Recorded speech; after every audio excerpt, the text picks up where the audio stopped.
গাজা যুদ্ধবিরতি কার্যকর হওয়ার 2 সপ্তাহ কেটে গেলেও কোনো বাস্তব উন্নতি হয়নি, বরং পরিস্থিতি আরো ভয়াবহ রূপ নিয়েছে বলে সতর্ক করেছে বিশ্ব স্বাস্থ্য সংস্থা।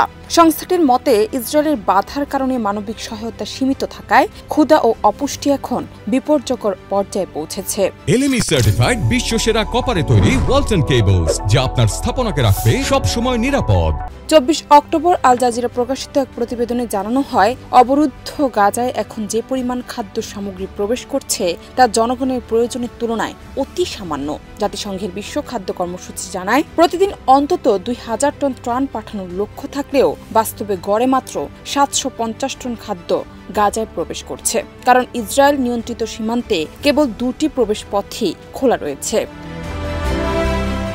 এর আগে জাতিসংঘের এক প্রতিবেদনে বলা হয়, গাজার অন্তত 1/4 মানুষ বর্তমানে অনাহারে দিন কাটাচ্ছেন, যাদের মধ্যে রয়েছেন 11,500 গর্ভবতী নারী। জাতিসংঘ সতর্ক করেছে, এই খাদ্য সংকট পুরো এক প্রজন্মের শারীরিক ও মানসিক বিকাশে ভয়াবহ প্রভাব ফেলতে পারে। এদিকে খাদ্য নিরাপত্তা পর্যবেক্ষণ সংস্থা আইপিসি আগেই গাজায় আনুষ্ঠানিকভাবে দুর্ভিক্ষ ঘোষণা করেছে।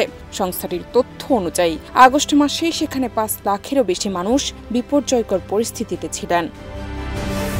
জানাত নিপু, দেশ রূপান্তর।